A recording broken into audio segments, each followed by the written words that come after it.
तो हाय दोस्तों, good morning. कैसे हो आप सब दोस्तों? आज बात करने वाले पीजी के एडमिशन है, जो उसके रिलेटेड यूजी के एडमिशन से रिलेटेड बीएड और जो एलएलबी की जो मेरिट लिस्ट है वो शायद अभी जारी नहीं होगी, यानी कि काफ़ी लेट हो जाएगा, 10-15 दिन। तो सब पर चर्चा होगी इस विषय में। लेकिन उससे पहले आपसे छोटी सी रिक्वेस्ट है, यदि अभी तक आपने हमारे चैनल सब्सक्राइब नहीं किया है तो चौधरी चरण सिंह यूनिवर्सिटी के लेटेस्ट अपडेट के लिए चैनल को सब्सक्राइब जरूर करना। तो चलिए दोस्तों, सबसे पहले बात करते हैं पीजी की। दोस्तों जैसे कि आपको पता है, पीजी की फर्स्ट ओपन मेरिट लिस्ट जारी हो चुकी थी और कल है उसकी लास्ट डेट, यानी 4 तारीख उसकी लास्ट डेट है एडमिशन की। जिसने अभी तक एडमिशन नहीं लिया है और उसका नाम आ चुका है फर्स्ट ओपन मेरिट लिस्ट में, तो कल तक डेफिनेटली एडमिशन ले ही ले।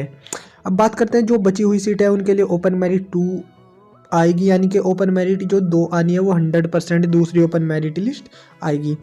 अब बात करते हैं यानी कि यूजी के एडमिशन थे, वो कल तक उनके एडमिशन हुए थे, यानी कल था उनका लास्ट डेट। अब बाकी एडमिशन का पता नहीं होंगे या नहीं होंगे, या फिर से कुछ स्पेशल प्रक्रिया खोलेंगे, उसका भी कुछ पता नहीं है। अब बताना चाहूँगा जो बीएड के पाठ्यक्रम था उसमें जो आवेदन की तिथि थी, यानी कि आप जो उनसे कोर्स लेना चाहते हैं, जो उनसे भी कोर्स सेलेक्ट करना चाहते हैं, उसमें 31 दिसंबर उनकी लास्ट डेट थी। बट वो लास्ट डेट अब बढ़ाकर 15 जनवरी कर दी गई है, यानी कि 15 जनवरी तक आप अपने कोर्स को चयन कर सकते हैं। अब दोस्तों जो सबसे बड़ी प्रॉब्लम आ रही है वो आ रही है एलएलबी की मेरिट लिस्ट के बारे में। तो दोस्तों जैसे कि मैं आपको बताना चाहूँगा, चौधरी चरण सिंह यूनिवर्सिटी कोई भी जो भी एग्ज़ाम आपके एनुअल सेमेस्टर वाइज होते हैं, कुछ भी आपका बड़ा काम होता है तो यूनिवर्सिटी खुद नहीं करती। यानी कि लगता तो ऐसे ही कि यूनिवर्सिटी जारी कर रही है, मेरिट ये कर रही है, बट आपको मैं बताना चाहूँगा ये कंपनियों को ठेका दिया होता है यूनिवर्सिटी ने। हर यूनिवर्सिटी का ऐसे ही होता है। आधे स्टूडेंट को भी नहीं पता होगा, पीजी वालों को भी शायद किसी को नहीं पता होगा। यानी कि अगर मैं आपको बताना चाहूँगा कि ये कंपनी को ठेका दे देते हैं, और यानी कि जितना भी काम करती है वो सब कंपनी करती है। बट आपको ऐसा लगता है कि ये सारा काम जितना भी हो रहा है ये यूनिवर्सिटी कर रही है।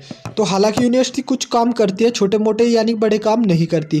तो फाइनली ऐसा ही हुआ था। जो इस बार रजिस्ट्रेशन का ठेका दे रखा था वो कंपनी थी मेसकार्ट सॉफ्टवेयर सॉल्यूशन, तो उसको ठेका दे रखा था।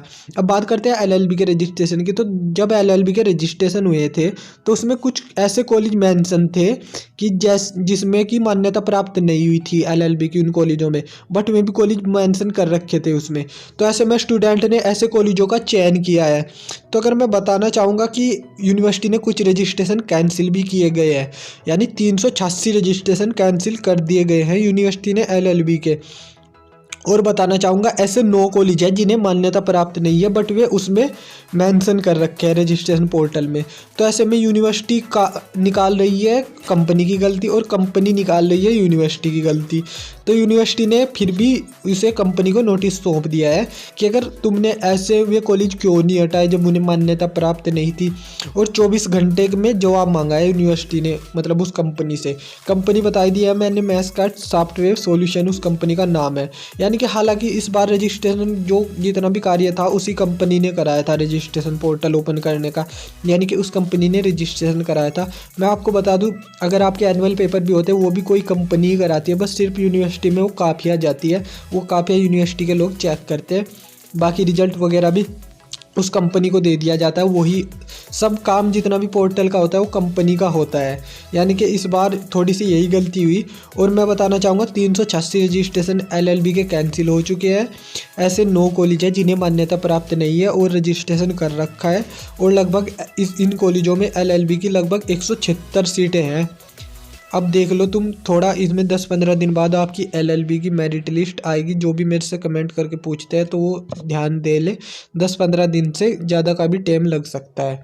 तो चलिए दोस्तों, अभी तक के लिए इतना ही। ये न्यूज़ आपको हमारी कैसी लगी, मिलता हो नेक्स्ट वीडियो में, और चैनल को सब्सक्राइब जरूर करना। तब तक के लिए वंदे मातरम, जय हिंद।